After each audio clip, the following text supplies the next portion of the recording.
London, 1872. I have entered into the service of a new gentleman, it would seem. 80 days around the world. Jules Verne.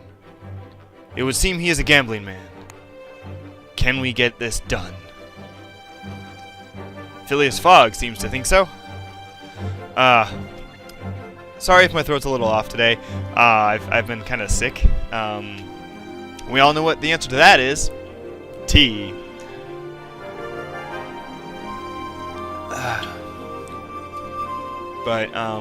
Yeah, so, again, goal. Can I get around the world in 80 days? Hey! 80 days. So far, I'm liking it. This is a dinky little... This is a really small... Hey, there we go. Based on the novel by Jules Verne. Starting in London. Begin. Monsieur Phileas Fogg returned home early from the Reform Club, and in a newfangled steam carriage besides. I helped him down. And the iron-lunged, steam-driven horses clattered away. Passepartout, he said. We are going around the world. Around the world, monsieur? Oh, very good, monsieur. Very good, monsieur. I am a dutiful student. Not student. Servant. We shall circumnavigate the globe within 80 days. He was quite calm as he proposed this wild scheme. We leave for Paris on the 8:25, in an hour. As the dutiful servant? But of course. He nodded. Good. Pack an altimeter and my evening jacket. There is not a moment to waste. Oh, I now have funds and I am now dependable. Ooh, that's interesting. You need your evening jacket when going out for a night on the world. London. I must... Oh, geez, this is a lifetime event. Let's go, let's go, let's go. There's a moment to seize anything further that I thought might be useful for a long trip. Evening jacket. He wanted that. He wanted the European shipping timetable. He wanted the altimeter. And he wanted... That is it. Playing cards to the Black Cylinder. No, we are moving on. Go, go, go, go, go. Go, go, go, go, go. And we're off to new routes. A completed Englishman's wardrobe should help us negotiate times of upper-class journeys. So each thing I do will affect the next step. Ooh. Oh, and these must be because I have time. This kind of makes me think of the, that Railroads games. Depart. Before too late. Embark. I don't know what I'm doing. 8 o'clock p.m. Depart now. Departing. Oh, okay. Time's up. The guard's van has space for one suitcase, which will suffice. And this looks like a bearable option. Nothing like a train being bearable.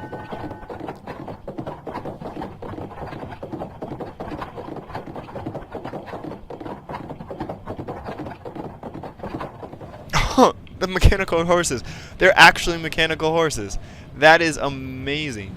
The mechanical horses raced past Piccadilly Circus and Pall Mall faster than a team of thoroughbreds. Even so, the whistle of the 8:25 was blowing as we pulled up to Charing Cross station. Charing Cross.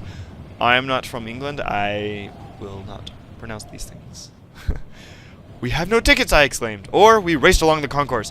Let's go with the exciting one. We have very little time. We raced along the concourse and threw ourselves aboard as the second whistle shrieked its warning. We barely had time to take our seats before the guard rapped smartly on the compartment doors. He held out a hand. Tickets, please. Now, I think, because we are in our fine English regalia, maybe he will let us by? I pretended to have lost them, patting down one pocket and then the other, and was about to start digging through our suitcases when Monsieur Fogg interrupted my touching performance. My valet is trying to express that we were in too much haste to purchase tickets, he said. Oh. Okay. Note. Fogg is a very honest man. No doubt intending to chasten me. Was not at all my meaning, and I tried to alter my mime.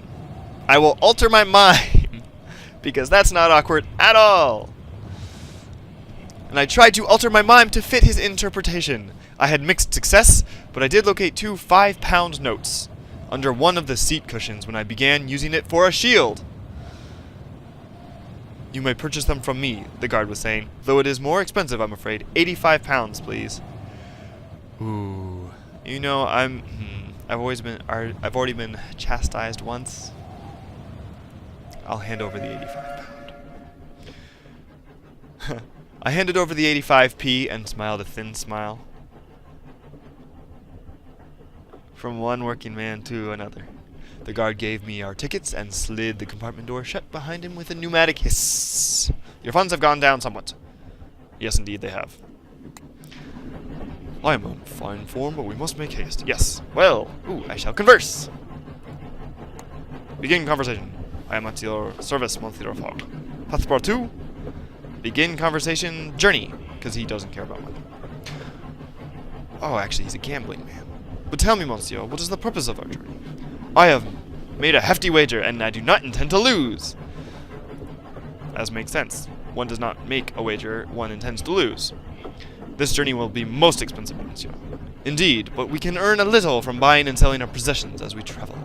With the fine English moustache. London's smog gave way to rolling hills and the pastures of the Kentish countryside, still untouched by the hand of technological advancement. Monsieur Fogg read his paper whilst I repacked our bags. We passed the day in silence. You know, it's good to stay... It's good to stay informed, especially as you're traveling abroad. So, I will have him be knowledgeable about where we are going. As afternoon turned inexorably to evening, I discovered that my master was one of those gentlemen who broke their silence rarely, if at all. A guard rapped on our door. A few miles before Dover. We are about to submerge, he warned. Take some people a bit funny, so watch out.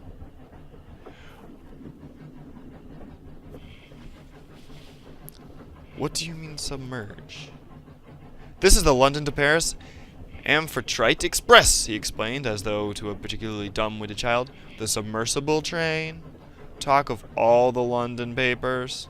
See, I didn't read the newspaper. Then this is the mer train. No, I must have missed it. Missed it, he said scornfully. Every inch of her has been examined and stamped with the artificer's seal. This is the world's only bathyscape locomotive. Of course, there might be a reason for that. You know, metal doesn't do well in water sometimes. I pressed my face to the window glass. This is a curiosity. Even in our modern age, this would be a curiosity. Ooh. I pressed my face to the window glass as the fins above the Amphitrite's wheels extended with a hydraulic hiss. Night fell and we plunged past the end of the track into the freezing water of the English Channel. Your relationship with Fogg is strengthened slightly because I am interested in the journey. Probably because I asked for the journey first and my character is now organized. Because I had some time. See, now we're not under the water. The Amphitrite plowed through the water overnight and splashed into wider gauge French tracks at Calais as dawn broke. Okay, do I want to prep? Or do I want to know which direction I'm going? Let's go route!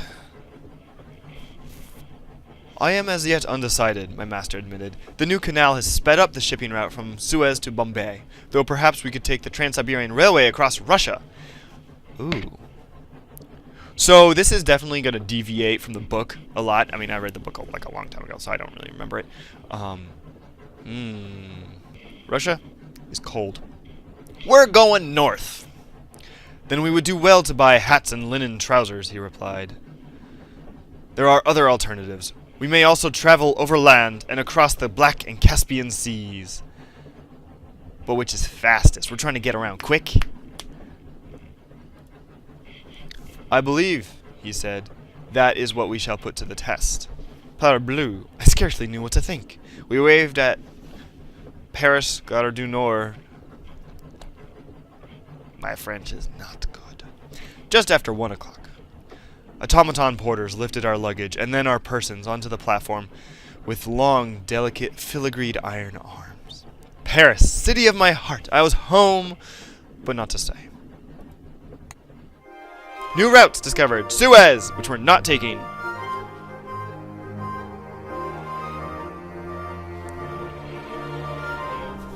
Although that'd be fun to go through India. Moscow. Ooh.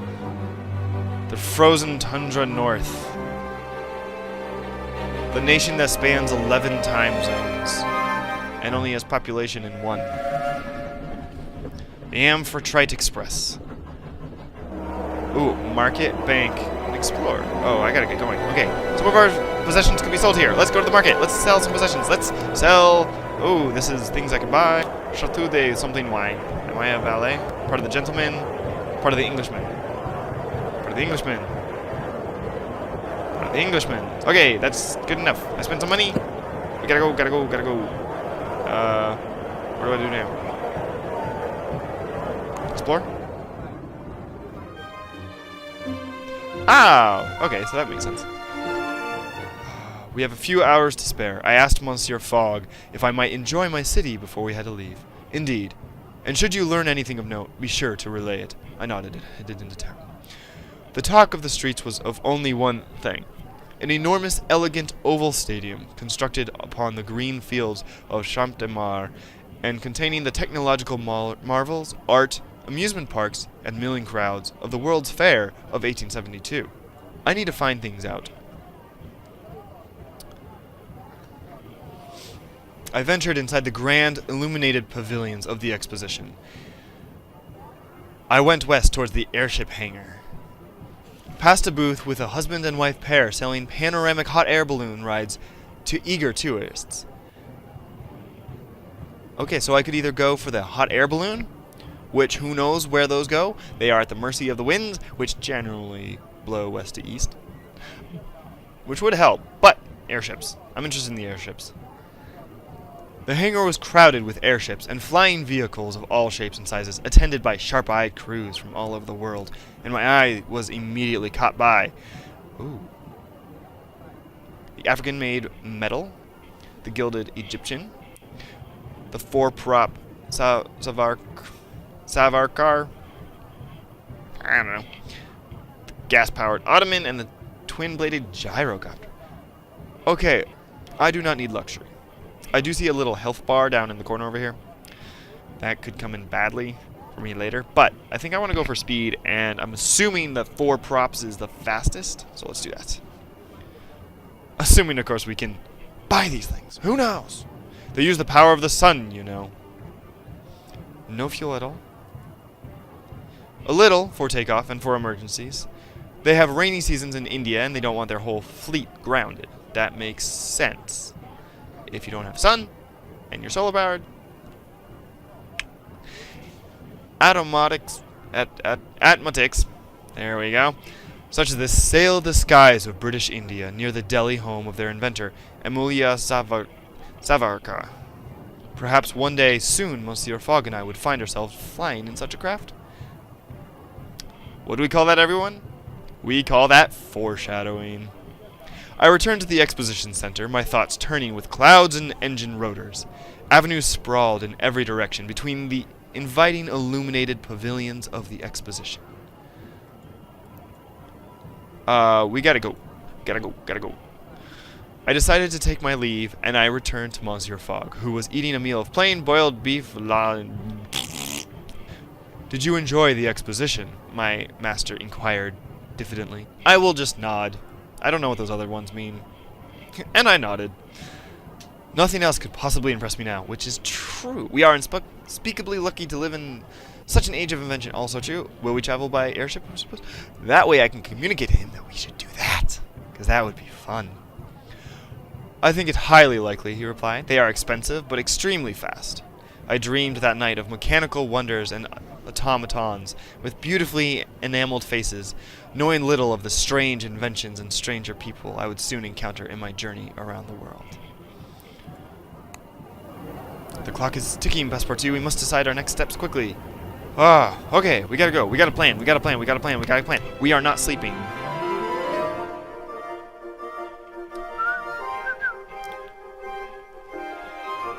Oh, wait, I gotta do stuff. Okay, we were gonna go through...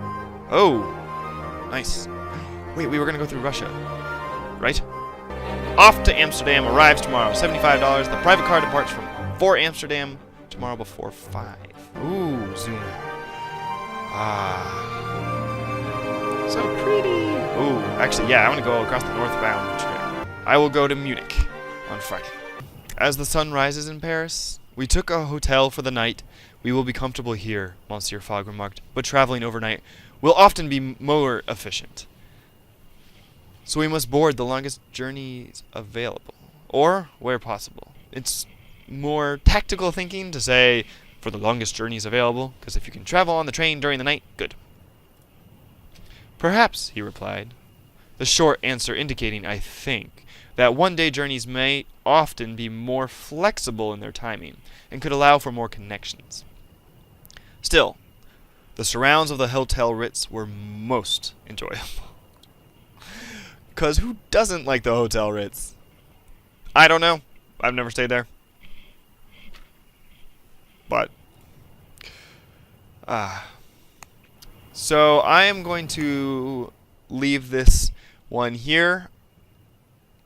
We've gone from London to Paris. We've gone very far in the 2 days. I will see you all in the next video. Good night and good luck.